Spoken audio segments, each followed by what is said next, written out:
diagnostics are critical. Having a scorecard is critical, and if you think about your business, for example, in your software business, the services that you provide to businesses to develop software and provide for a scorecard that's easily populated with data. Think about your own body and the bodies of the listeners. How many people out there actually know where they are and where they should be in all of these categories that I described? What gets measured gets managed. Mm-hmm. It's very simple, and it's not just a manufacturing concept, it's a business concept. We apply it to the body, because without it, you have no idea. You merely look at a picture or step on a scale, and it's very inaccurate.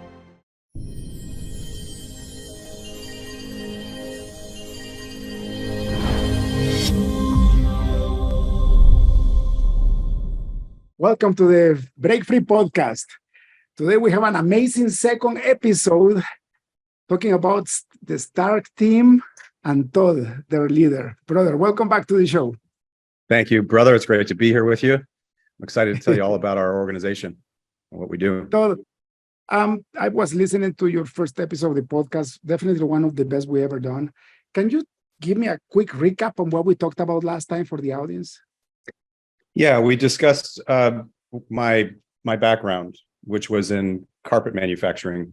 And I know that's a big leap to go into a healthcare business, but there's actually a lot of overlap, mostly surrounding things like leadership concepts, strategy, determining how you fit into a competitive market. There's a lot of things that we do at Stark that come from manufacturing, or probably from any business, frankly. Like how do you structure an organization?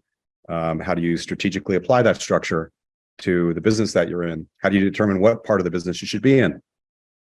And so there's a lot of Stark is built on my experiences in manufacturing, and you can see it in how we operate internally. And so one of the early things I did, for example, was that I recognized that you have this experience in your own business. If you have a job like a sales job, it takes a certain kind of person to fill that position. If you have a job that's highly detailed and removed from people, like an engineer or an accountant, for example, it's almost the opposite personality traits that you have in that position. And it goes on and on and on throughout an organization. Like you have to find the best people to fit those positions. And it's fairly obvious when you have the wrong person in the wrong position. For example, we would never have, when I was in manufacturing, we would never have someone in accounts payable fly out to Georgia and close a big deal with Home Depot.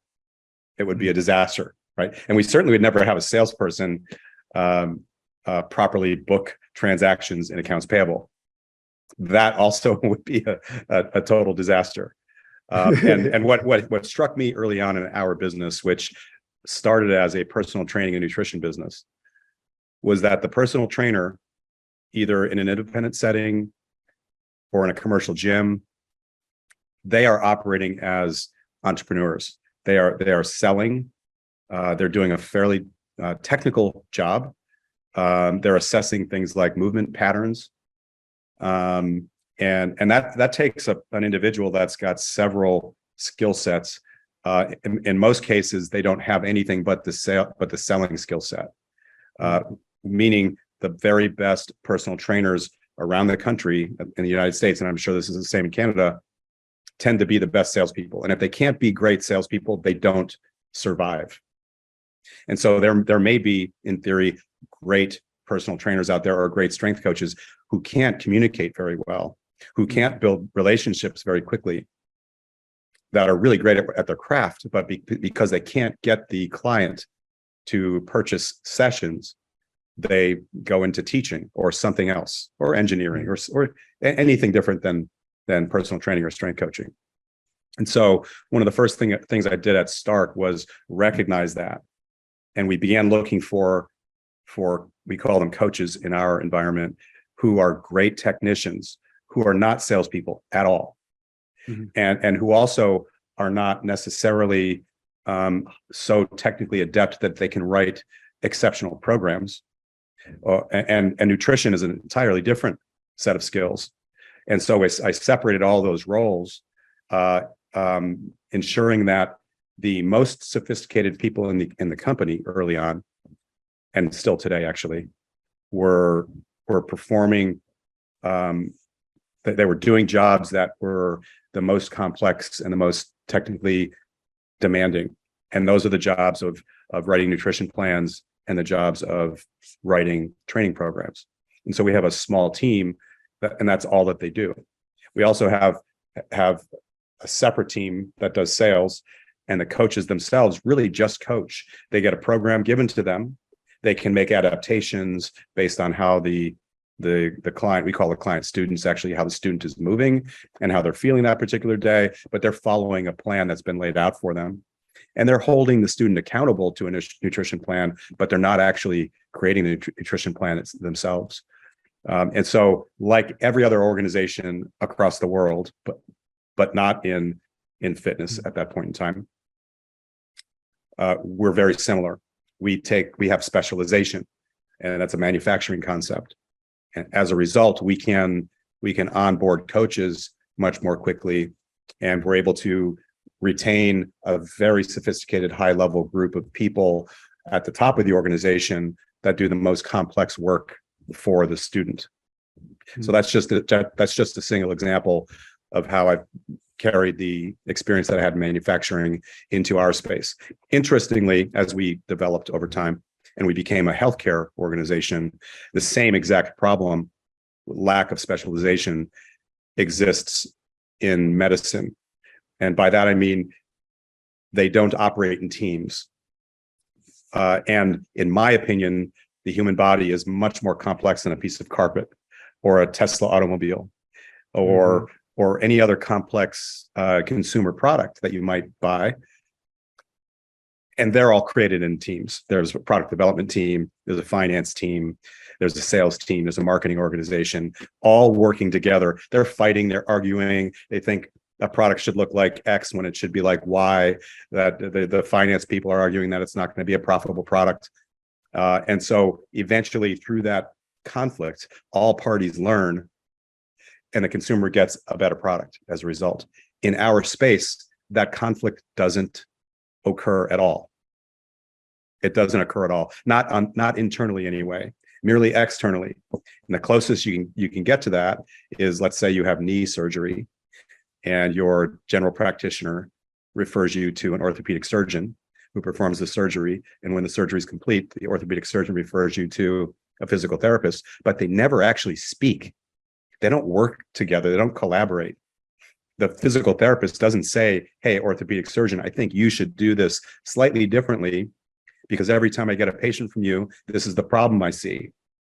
None of that ever happens, which is mind-blowing to me as a business person because it's so common everywhere else.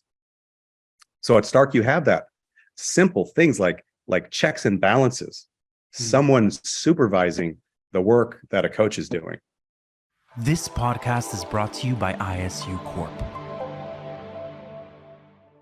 Are you having trouble with your software projects? Is there a project that's taking too long or a technology you can't handle? We can help. We are ISU Corp, experts in custom software since 2005.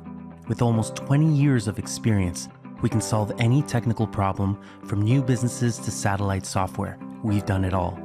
Let us turn your ideas into reality. Learn more about how we can help by visiting us at www.isucorp.ca. Your solution starts here. Incredible. And it's important. The lesson here is that your skills are transferable, right? Your leadership is transferable. Like, your original manufacturing experience has nothing to do with healthcare. Yet you're employing all the skills that you developed there to create a multi-million-dollar company in healthcare, which, by the way, I want to talk about that. I want to emphasize, we as entrepreneurs have the problem or the tendency to compare ourselves always with the next bigger guy or with the next bigger business without recognizing that where we are is already a huge blessing. And I tell you this because I have done some research most businesses, don't make it after 2 years. Mm. The businesses that make it 10 years are very few. Now, successful businesses, most of them don't break the mark of $5 million, regardless of where they are at. Imagine getting to $10 million. Now, Mhm. I've been in love with working out and exercising and being a healthy person since 2013. Some people used to call me a gym rat. I'm not like that anymore. I have a beautiful balance now, but I know how hard it is to grow in that industry. In fact, I considered myself sometimes, at some point, and then I said, no, this is crazy. Like whoever gets into this business must be very tough or very dumb. Right. And here you are, Or both. right? Or both. Yeah. Here you are running a $10 million Yeah. business in the healthcare industry with focus on preventive medicine, because that's what you do. And that's why I wanted to call you back again. As I was mentioning to you, I was watching one episode of The Chosen when one of these disciples, the guy is super fit and he's working out every morning and he's taking care of himself. And the other guys were telling him, like, why do you waste time in your body? It's meaningless. And then he says, you want to have a peaceful mind? Start with your body. Try to be peaceful and sick at the same time and see how it goes. That's interesting. Right? It's interesting that you describe it like that, because the fascinating thing about the body is it also goes the other direction. If you want to have a healthy body, you have to have a healthy mind. If you want to have, and we're talking about in a gym setting, specifically body composition. And inside of Stark, that's merely 1/8 of what we would consider optimal health. And that's not considering mental health. It's merely considering the physical part of your health. For example, cardiovascular health is critical. It's not something, maybe you were a gym rat when you were younger, and young people don't need to be concerned yet about cardiovascular health. But by the time you're 35, 40, 45, 50, 55, my age, cardiovascular health is a serious consideration, because if you have a heart attack, your body composition for sure is going to collapse. Strength is also a consideration. Strength and body composition don't really necessarily go hand in hand. You can build muscle or lose fat, and in both circumstances, you can potentially lose strength. And strength is a critical component of longevity. Having your hormones managed, or at least supervised, so that you know where they are. That's a critical part of your health in total, both in your cognition, your mental health, your cardiovascular health, your orthopedic health. All of those things are affected by your hormones. Sleep, stress, and recovery, massive part of your overall health. And matter of fact, particularly at our age, maybe you're not as old as I am. About the same. 51. About the same. 51. Okay, you're coming up on me. So without great sleep and recovery, or put a different way, managing your stress really well through things like meditation, or making sure you're getting enough deep sleep at night, or whatever issues you have, making sure that they're somehow managed, you won't have the body composition of a young person. You can never get there. Your hormones will fall apart. Your strength will collapse. Your cardiovascular health markers will decline. You're at higher risk of a cardiac event. It just goes on and on and on. So all of these areas of your health, they affect one another, and there's this constant kind of tug of war. And internally, we use it in the form of a wheel, kind of like the wheel of life, but we call it the wheel of health. You're familiar with the wheel of life?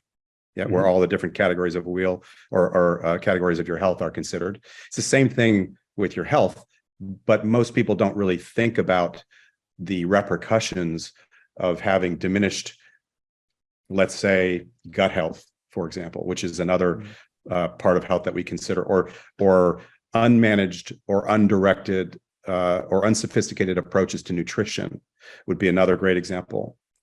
Not doing things to make sure your orthopedic health is well managed. Any one of those 8 that I just referenced, and ultimately the ninth, which would be your mental health, are potential health disasters, and everything else can kind of collapse behind it. But the way we look at it at Stark is that those are health opportunities. And so if you can, let's just say, eat healthy, which is, I think, how you probably describe yourself, that will prevent a certain level of disease state, right? It will make you feel better and keep your energy levels reasonably high. But what if you can eat nearly perfectly 90% of the time? What if you're eating in an optimal way for your body? You get all of this additional opportunity associated with your health, with your body, including your mental health that comes along with it, like you described earlier. That changes everything for you. So when we talked last time, you mentioned that I am a great representation of our work product. I agree. Mm-hmm. But you're merely seeing, it's like an iceberg. And the tip of the iceberg is all you see. That's the only part of my health that you're actually seeing. But it's built on all of those other categories that I described, which makes it very, very sturdy. Does that make sense? And so when people, that's a common thing. They most think that because you are fit, you're healthy. And it's not necessarily the case, as exhibited, for example, by fitness competitors who go to extreme lengths to look a certain way on stage. And I can promise you in the last couple of months and potentially indefinitely, they're not optimally healthy. There are parts of their health that are falling apart. Maybe it's orthopedic health. You can see this in old bodybuilders, for example, that walk around with canes or have heart attacks at a fairly young age, cardiovascular health. They're not taking care of themselves in a holistic way. They're merely trying to target that body composition outcome. So if you go straight to it, it generally is not lasting and it's going to cause other problems. So we look at the entire body. So when people describe, like you described, I'm a great representation of our work product, my retort is typically, well, we don't really make people beautiful. That's not our purpose. We make beautiful people, which is to say that we surround them and make sure that all of these parts of their health are optimal. And sometimes it can take years. Sometimes it could take months. It depends on the individual. But by optimizing someone's health, it changes everything. For example, if I ask you on a scale of 1 to 10, how do you feel? What would your answer be? Right now? Right now. 9.5. 9.5. Yeah. What if I told you that the scale was actually 1 to 15 and you just don't know it? Yeah. So that is the experience. So I have a great example. This is a recent example. They pop up all the time in our student base. But recently there's a guy named, I'm just going to call him Mike because I can't share private health information. Mm-hmm. And Mike has been struggling with low testosterone for years. All the indications, fatigue, a little bit of anxiety, a little bit of depression, year after year, packing on fat in all the wrong places, including visceral fat, which can be pretty dangerous. That's the fat in and around your organs that kind of makes your stomach stick out. Low libido, just like a discounted drive in general. So it's hard for him. He's married. His wife, I'm going to call her Sally. So Sally and Mike. And Sally, they're just getting older together and she's accepting and she's on a different path. And she's becoming optimally healthy. And there's not going to be any strain in their relationship. They're fully committed to each other. But Mike continues to decline. And they have a family of, I think they have four kids. And they're older. They're in their late 40s to late 50s. And we finally, because the other healthcare providers in Mike's life were fighting this, we finally convinced them to allow us to put Mike on hormone replacement therapy. And Mike was not able to get the body composition he wanted without it. His cardiovascular health, his heart health was going to be perpetually problematic as a result. His strength will certainly be impaired. His joint health, it's constantly bothersome if you have low sex hormones. When you have low sex hormones, you don't make good decisions. So he has a harder time with nutrition, with discipline around nutrition. And so much of his wheel is compromised because of this sex hormone. It should just be a speed bump, but it was kind of a mountain to climb. And he wasn't going to get there naturally. And we don't lead with pharmaceuticals. They're kind of like the last step with us. at Stark, but we'd use them when we think it's appropriate. Mm. And so finally he agreed, and we spoke to all of his doctors, two of whom continued to disagree. And about, I don't know, a month ago, pardon me, Mike came to me and he had this little spark in his eyes. And he said, Todd, I'm almost there. I can't believe how I feel. I'm like, oh, great. That's great to hear, Mike. That's nice. I'm happy for you. It's just the beginning. Like all of these other parts of his health are going to start to expand as a result. And he's going to have a long, healthy, full life that he was probably not going to have without it. His wife came up to me on a different day and said, thank you for giving me my husband back. Wow. Our marriage has never been this strong since before we had kids, which was, I want to say their oldest is probably 23 or 24. Wow. That alone makes me want to wake up every morning and go back to work and just help somebody else, isn't it? Yeah. What a way to live a life of fulfillment. Yes. So he's always had the capacity. But there was this part of his health that was an anchor, an albatross, holding him, making him sink. And he finally agreed to allow us to treat for it. And everything else looks bright and shiny from this point forward. And when I say that we don't make people beautiful, like we could not get Mike to drop 50 pounds because there's so much in the way. But with this particular treatment, Mike is opening up like a beautiful flower. Like everything changes from here. He will be better at his work. He's now already a better husband, according to Sally. He will be a better father. He will make more money because he is thinking clearly for the first time in decades. He will be able to give more to the community. He's involved in the Jewish community, for example. And his impact on that community will be so much greater because of his ability to his increased capacity, his newfound increased capacity. Body composition, eventually he will, like me, be a great representation of Stark's work product from a tip of the iceberg standpoint. But the rest of the iceberg will be in place. Yeah. And that's really what we do. And this is just a specific example with this specific case. And like you said, you have almost like 8 points that you're always monitoring that compose a healthy person, right? Yep. And that's, I tell people, I run a software company and we do a lot of client dashboards, right? We do a lot of client-facing portals where they can get whatever it is that the business that we're serving is doing. And about 10 years ago, I told people, stop suggesting dashboards. What you want is a scorecard. And the biggest difference is that a dashboard tells you how fast you're going, and it tells you the direction that you're going, but it doesn't tell you where you want to end up. A scorecard is a dashboard that tells you where do you want to go and how far you are from that goal, or how closer you are and what do you need to get there. Completely different. And another thing that I know as an entrepreneur and as a person now after 51 years in this earth, you can never control and grow something that you don't measure. If you don't measure, how can you grow something that you don't know how it's going? Like, how do you know that you need gas on your tank if you don't have if you don't have a control that tells you you're running out of gas? Right.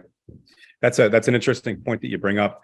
Diagnostics are critical. Having a scorecard is critical. And if you think about your business, for example, in your software business, the services that you provide to businesses to develop software and provide for a scorecard that's easily populated with data. Think about your own body and the bodies of the listeners.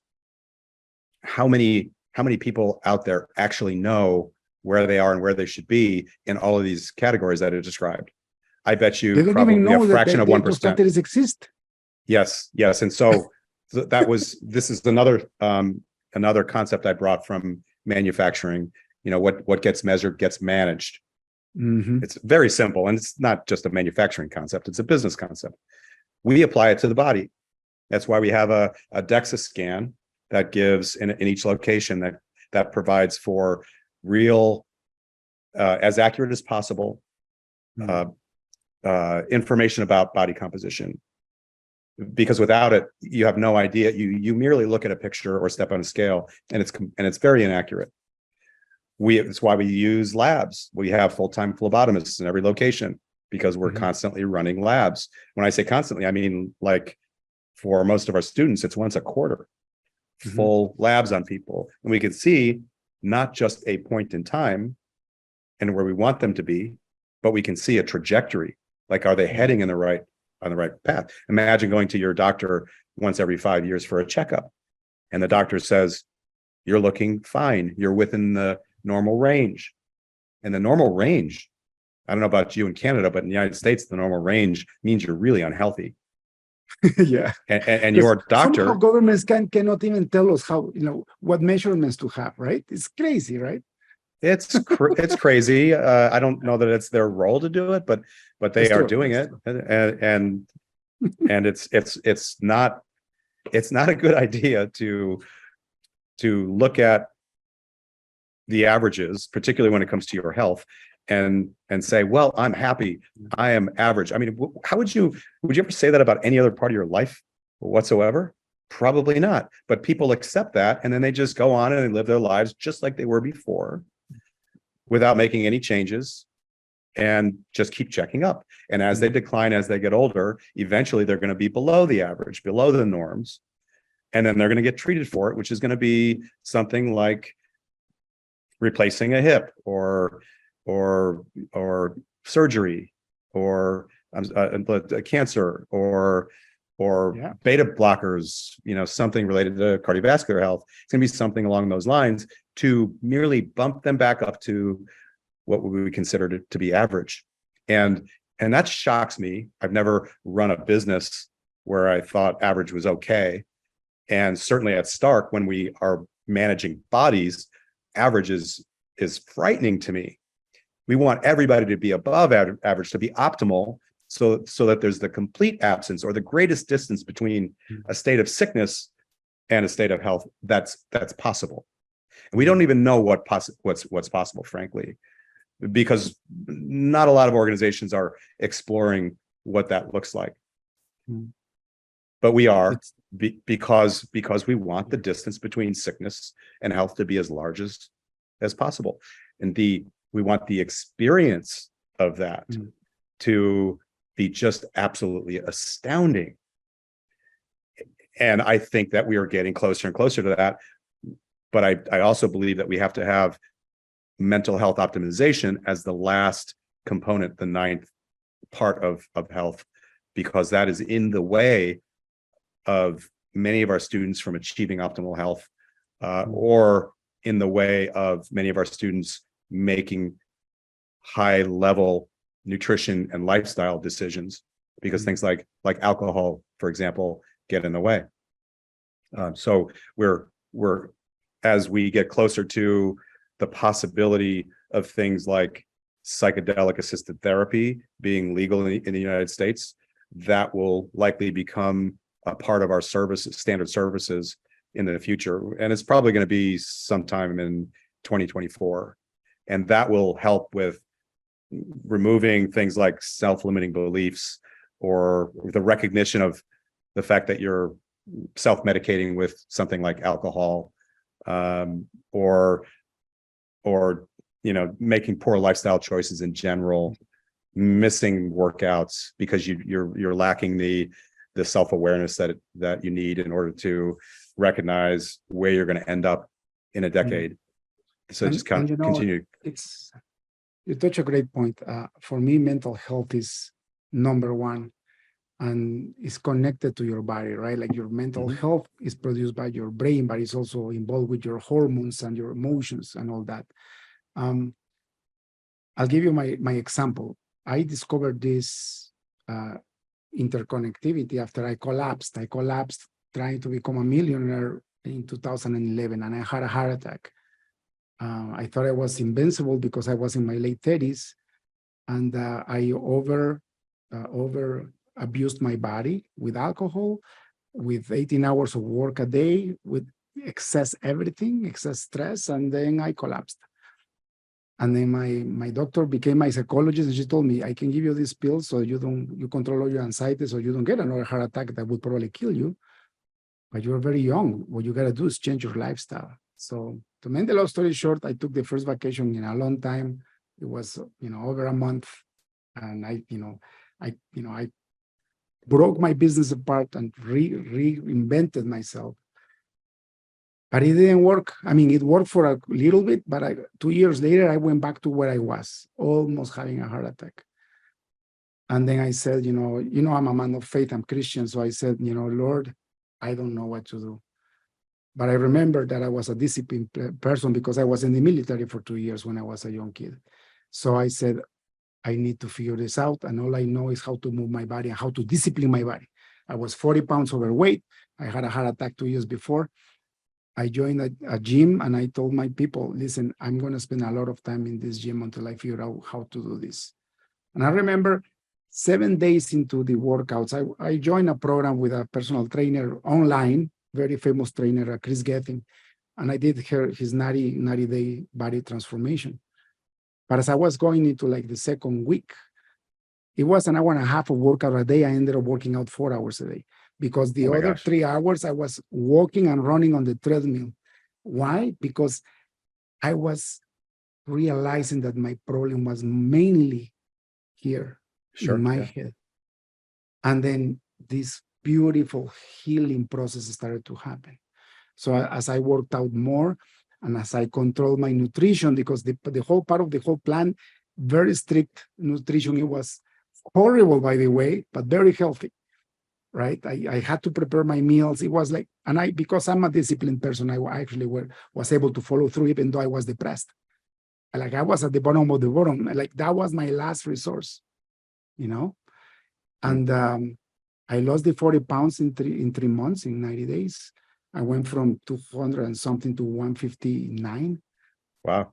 I was like 28% body fat to 11% body fat. But that's nothing. That's just the side effect. That's the visible part of my transformation. What really happened is I went back to my faith. I went back to praying. I went back to realizing that I was messed up in my head. I was focusing on the wrong things in life, right? I recovered my family, like everything. I changed my business around. I focused on the culture of the business that I didn't know that I existed. But it was a marriage between working out and mental health. And through scripture, right? The word meditation in the Bible is over 12 times. But it says meditate in the word. And so what does that mean? Well, we're just beginning to do this with my wife. We do an hour prayer meditation every day. But when we get into a collapse, because this happens, life happens, right? If you get into a roadblock, we have this, for example, if you have, if we're feeling fear of something that hasn't happened, then we meditate in the word and we say, I haven't given you a spirit of fear. I have given you a spirit of power, of love, and of a sound mind. And we get to repeat this over and over again and really trying to understand what each word means. And after 10, 15 minutes, the fear goes away, the sound mind comes back, and the spirit of power and love comes back into my heart.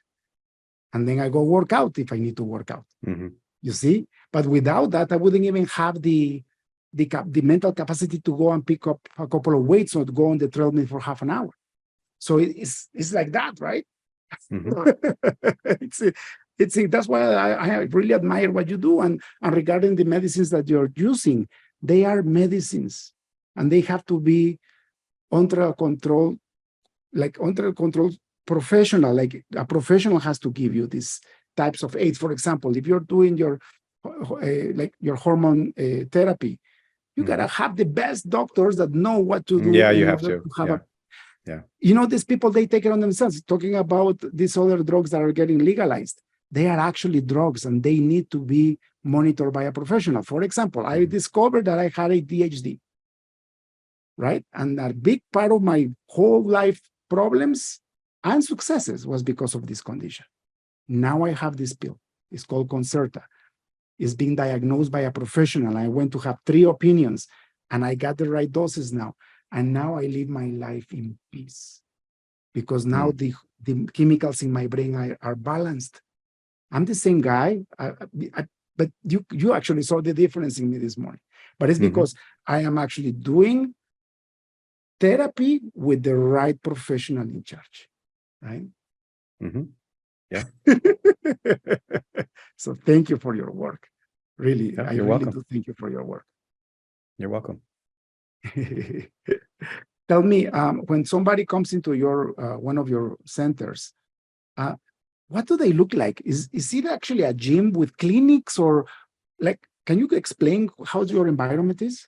That depends on which door you come into. It may look like a doctor's office, or it may look like a gym. We have both. It's a doctor's office with a gym. Yeah, so we have there are the rooms. Some of the rooms have to be completely separated, like a DEXA scan room, for example, has to be inspected by the state of California, which is where we're located currently. Has to be separated from certain parts of the rest of the facility because it's a very light duty X-ray machine that's designed specifically to measure body composition. Some parts of the facility have to be separated as well for privacy, and other parts are just wide open. So it just depends on what it is. So, like, I do understand that this is changing lives. So let's say I'm a brand new person. I'm overweight. I feel bad in my life. I don't have any energy. Do you actually have a customized plan for every patient after you do your analysis, or everybody kinds of takes it all, or you have different programs? How does it work? We do. We have an intake process that gives us the data that we need in order to determine what it is that you need to do. So the intake process includes a DEXA scan. So we set a benchmark for where your body composition is starting. And then we run a broad range of labs that can sometimes lead to additional labs. So that they also may lead to us referring you out.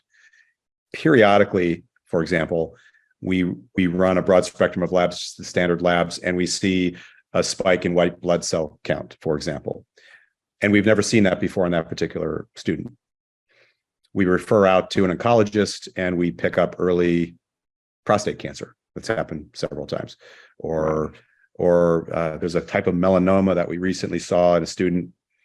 That's what's it called? It's inactive melanoma or something like that, which is really unusual. Had no idea he had it. A dermatologist would never be able to see it. We saw it in his labs. And the reason we were able to see it is because we run them so frequently that any deviation from where they've been sticks out like a sore thumb. Does that make sense? Yeah. So you are really saving lives. Yeah, well, we're just catching things really early. We're not looking for states of sickness or disease states.